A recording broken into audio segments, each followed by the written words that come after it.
every lesson, there's a blessing. You just got to continue Preach, on Mom. this. He gonna preach. He got a word for tonight. Come on.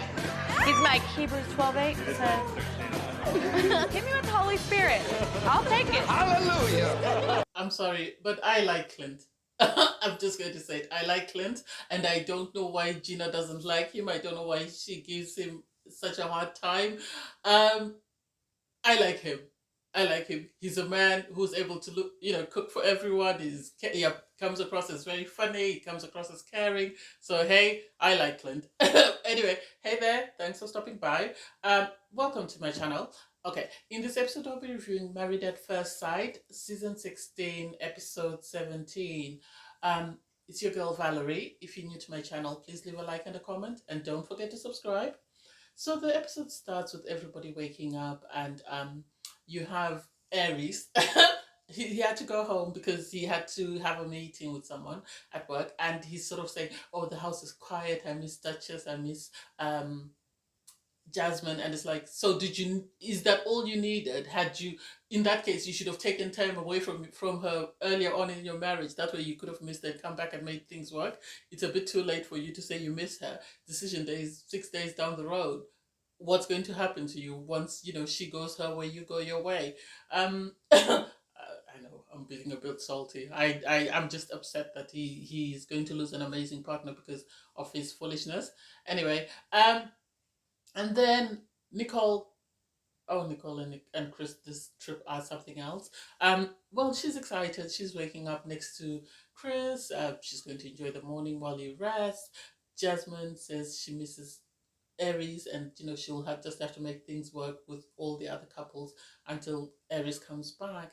It's like, oh, I'm sad for her. I really am sad for her. On the bright side, he said that he's not attracted to her, but he hasn't treated her as badly as some of the partners have been treated in the past. So I have to give him credit for that. So you then have Kirsten, Nicole, Chris, and Shaq go for a photo shoot. I liked the photo shoot. I liked the red that the ladies were wearing. I think they're sort of bonding. I think because Nicole has sort of made herself on-site expert and is trying to sort of bring Kirsten and Shaq together. I don't know how well she's doing because it doesn't seem to be making any difference. I really thought the photo shoot was very tasteful. I liked the way it was set up. I liked the fact that they were elegantly dressed and it wasn't tacky. So I liked that about it, and I like the girls sort of having time to chat and the boys doing the same. I don't know. Kirsten and Shaq are making me nervous, really. They are really making me nervous because I think they're a couple that had a lot of potential, and sadly, Kirsten, by being standoffish at the start of her marriage, might end up losing her marriage to a great guy. But anyway, I digress. I really liked the group activity though, the lumberjack feud. I thought it was amazing, and it was nice to see everybody participate. Obviously, Clint had enjoyed himself at the birthday party, so he was still very hungover, and he decided not to climb the pole. And it was nice to see Jasmine. I think this was built for her because she's in gymnastics, I think, and so this would have been ideal for her. So it was nice to see her go the furthest than anybody else. She did miss her husband and said she hoped Aries was there to see her, and maybe he might have been attracted by that. Her booty was booting, and I liked it. I like how everybody was cheering for one another, and it was a good team sport whereby they're not constantly picking apart their marriages. But obviously, in Married at First Sight style, they had to sit them down to have a conversation about their marriages. And it's just like, I don't know why Clint and Gina continue to pretend to be married. Why? I know you do need to film them to make up for the time that you need for a show, but why let them even bother discussing their marriage and try and be vague about, oh, we'll see, we are not sure what we'll say, we're just, going to continue to put in the work. And it's like, you've got 6 days to go. You've been at it for over 7 weeks. What makes you think something is going to click on in the 6 days? After all, Gina has checked out and she said she doesn't find Clint sexually attractive, and she's not willing to participate in any activities that might build their attraction. So I don't get why we even have to sit there and listen to them. That was just a waste of time, in my opinion. And it was nice to see everybody recognize that Jasmine was really missing Aries because, he was still away, he hadn't yet come back. And so Kirsten was, I hope he's missing her. And well, he did say he's missing her, but as I've said in Clint and Gina's case, they've only got 6 days to go. So I don't know what is going to change within those 6 days. And obviously, everybody was giving Eris credit for the fact that he really praised his wife and he spoke from what appears to be from his heart and how good it was. And I like Shaq was speaking up and saying, he might have been saying it in private, but the fact that he said it in public with everybody else there makes it more valuable and makes it more worth it. And I have to give it to Jasmine because she was realistic and she said, yes, he said these nice things, but I would think knowing all those nice things about your wife would turn you on and make her attractive to you. But anyway, I appreciate what he said, and I hope, things move on from here because we've got a long way to go. So I really hope they're able to right that ship. But I think 6 days, I don't know. I hope they can say yes on decision day and try and push it until reunion to see if they work. If they don't, they don't. If they do, they do. I don't know. That's just my opinion about that. It was interesting to hear Shaq and Kirsten talk about their marriages and the fact that they struggle with communication. I think they both came in with checklists, and on their checklist they wanted their partner to meet certain things on that checklist that were non-negotiables. And I think because of the hurdles at the start when Kirsten was saying, she's not attracted to Shaq, he doesn't have hair, he doesn't do this, I think it sort of threw them off, and now they're struggling to sort of try and catch up and sort of work on their checklist to make sure that they meet everything on their checklist. And I have to give it to Jasmine because she said you don't necessarily need everything on your checklist. You just need to have a couple of things that you can work with, in the sense that you've got a partner that's caring, that's loving, that's willing to communicate, or that's willing to learn how to communicate and build on your marriage. That should be enough. Everything else can come after that. But because you've only got 8 weeks, you need to make a rash, on the moment decision and not focus on, because you've only got 8 weeks, you need to sort of make a rash judgment and sort of see what are the qualities that are there. Are they things that you can work with and build on, or are they things that are unworkable? In that case, you need to go your own way. And I think a lot of people lose focus on their marriage because they're constantly thinking of decision day, decision day, decision day. And I think the show doesn't do them any great service because they're constantly being asked, what do you think you'll say on decision day? Where do you think you'll say yes? Do you think you'll say no? I wish they'll take away the decision day aspect of it, or constantly addressing it, and just ask people to be in the moment, to enjoy every day as it comes. And then when they get to the final week, they can have a conversation. But at the start, they should be just focused on getting to know their partner, getting to build a solid foundation. That way they can sort of make a decision when they get to week 8, if you get what I mean. I don't know. I don't know whether that made sense. I personally think the producers are responsible for the drama between Nicole and Chris. I think because they expected Nicole and Chris to be very toxic, and Nicole and Chris haven't been toxic. Nicole has actually compromised a lot. I think she's been a revelation this season. I think a lot of people did not expect her to be the way she is.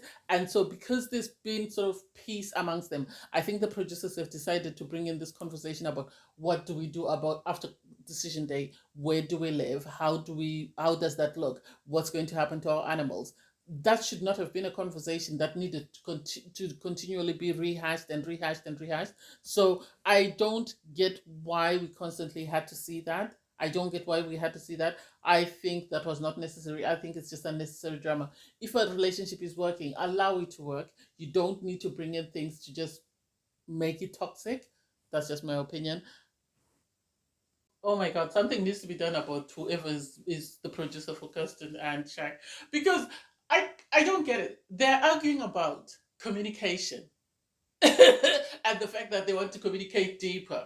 And it's like, you said one time you were up until 3 a.m. What were the two of you talking about? I don't think it's the two of you are hearing what the other person is saying. There's no point in you talking up until 3, 4 o'clock in the morning if it's not making sense to your partner. You're just talking to be heard, just for someone to hear your voice, or for you to hear yourself speak. It's not because you're talking to make sense. It's not your talk. I don't know what they're talking about, and I wish the producers would let us know what they're talking about, what they're arguing about, because they say their main problem is communication. They're struggling to communicate. I don't know what. What are they struggling to communicate? what they want the other partner to sort of do for them, or what, how they want to move forward as a couple, what their goals are, what their decision is likely to be on decision day, what their life is likely to look like after decision day. What are they arguing about? We haven't really heard them speak about anything apart from Kirsten saying that Shaq should buy them a house. That's all we heard.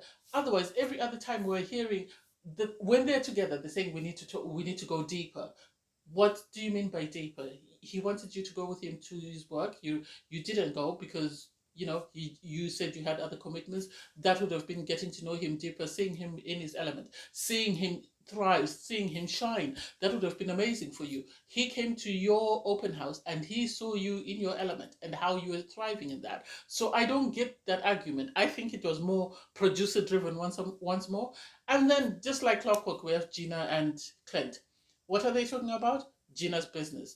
I personally think Gina agreed to stay on the show on the basis that every episode should get to plug her salon, because she's crying that one of her employees has left. Oh, she was more than an employee, she was family, blah, blah. And Clint steps in, as he's been told to, and he starts singing her praises, and it's just like, why? Why? What has this all got to do with your marriage? You're here to be married. You're not here to be talking about your business and getting advice from somebody else about your business. That didn't make sense. And the fact that every time they talk about business, it's always Gina's business. We've never heard anything about Clint's business, apart from the fact that he likes to sail. Unless I've missed it, somebody let me know. Did I miss it somewhere? What happened? I don't get it. This is a waste of time. This is just a filler that they're using just to make up time. Otherwise, Gina and Clint should have been divorced ages ago, in my opinion. And the fact that Gina sits in a confessional and looks straight at the camera and says there is a chance that this marriage could work, and it's like, seriously, why? Why? Who do you think you're lying to? We all know this marriage is done. That's it. It's over and done with. You're just waiting for decision day. Otherwise, you're done. And then Nicole and Clint go for that pat thing. Oh god, that was just a waste of time. I think I'm surprised that Chris is saying that he really likes Nicole. He can't see her sort of, her moments where she throws a fit, and I don't know why he's brushing over that unless they're communicating about it in private. The fact that she threw a fit because she wasn't able to strike the balls correctly didn't make sense to me. It didn't make sense. She was throwing a tantrum for that, and it's like, why? You can't win at everything. You can't win at everything. This is the problem in society. People are used to getting trophies for participation. Now, when they participate and nobody's sort of acknowledging or praising their participation, then they're upset. I don't get why she was upset. I really don't. I'm struggling to understand why she was upset. It was just a game. But anyway, maybe because I'm not that much into sports, so I wouldn't understand, but I didn't get it. So Eris is back. He's surprised in his confessional that he actually missed Jasmine. I don't know what he does not find attractive about this girl. I don't get it. She is amazing. Looks will fade, but your character is what matters. And she comes across as someone who's very caring, someone who's very compassionate, empathetic. So I don't get what he doesn't like about her. And I don't get why he keeps going on, oh, I'm not attracted to her. What is it about her that you're not attracted to? What? I think one time he said he liked women with big booties, and it's like, that's not it. And it was nice that he actually told Jasmine that he missed her, and I think that was good for her. I think this trip has been good for Jasmine and Aries, but it's sad that it's come at a time whereby decision day is around the corner. I think if there were couples that I think should give it a go, I think everybody else but Clint and Gina. Everybody else should say yes on decision day and try and sort of make things work without the cameras. And then by a reunion, they can decide whether or not to say yes or no. That's just my opinion, but I could be wrong. And then like their little joke with Jasmine, obviously telling him that she appreciated, his acknowledgement about her good qualities, and he said, my goal was to make you cry, and it was sweet. It was a nice little cute scene, but I don't know whether it's it will change anything. At least with Jasmine and Aries, you sort of have a bit of hope. Whereas Clint and Gina, I repeat, I know I digress. I'm sorry. I really like when the couples are sort of just flirty and having, banter between themselves and enjoying themselves. I liked Jasmine and Aries. They seemed very light-hearted. I liked Shaq and Kirsten when they were packing their bags, because Shaq has to go back to Nashville because he has something to do with work, and Kirsten had said she would go with him. And this was very important because Shaq asked her to say, I want a partner who's going to support my dreams and I will support hers. And so the fact that she stepped forward and said, okay, fine, I will go back with you earlier than everybody else, he appreciated that. And Clint, I love Clint. I've said this before. He's got an apartment, he's got a job, he's got boats, he can cook, he can clean, he plays with your dog. What else do you need in a partner? Oh my God, the fact that he says Ginger will get it dyed. Oh my God. I don't get what Gina doesn't see in this guy. I don't get why Gina is so standoffish and sort of has decided to shut this man out. It's not like she has displayed any qualities that would make you think, oh my God, guys must be fighting over her. Everybody must be wanting her. All she talks about is her salon.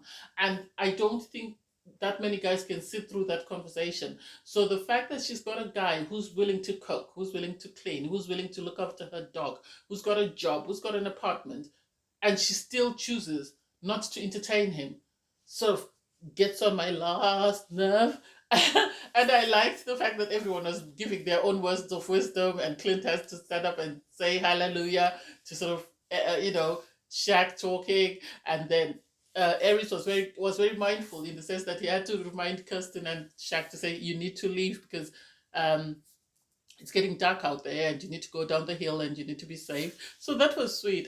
And then you had the rest of the couples obviously stay back and go in the jacuzzi and they're just playing. And I like Jasmine covering her hair because you're not going to get a black woman's hair wet unless she wants it to get wet. So I really loved that. It was a great episode. I really enjoyed it. It's sad that there are a lot of couples with potential, but sadly, you can't complain that they haven't had expert intervention. They've had a lot of visits from the experts this season. I think it's just that people were so set in their ways that by the time the experts stepped in, it was too late to sort of change some of the habits or to sort of change some of the attitudes towards their partners. And I don't know. It's sad. I really wish Shaq and Kirsten and Harrison and Jasmine could have put in a lot more effort or could have been more open to sort of accepting their partners, because I think they were two great couples that the experts had matched, irregardless of people's opinions that Aries is not yet ready. I think Jasmine was the person that he needed to get him ready, but sadly, he had so many people in his ear that by the time he started to realize her good qualities, it was a bit too late. But anyway, and the fact that we had to have Nicole and Chris fight again about this apartment things, I hate the repetition. I hate the repetition because these producers keep wanting to hit. We see it, we hear it the first time. We don't need people to keep arguing about an apartment that they're going to move in to after decision day. I don't think that's necessary. Anyway, I digress. Thanks guys for watching. Please don't forget to like, share, comment, and subscribe. Bye everyone.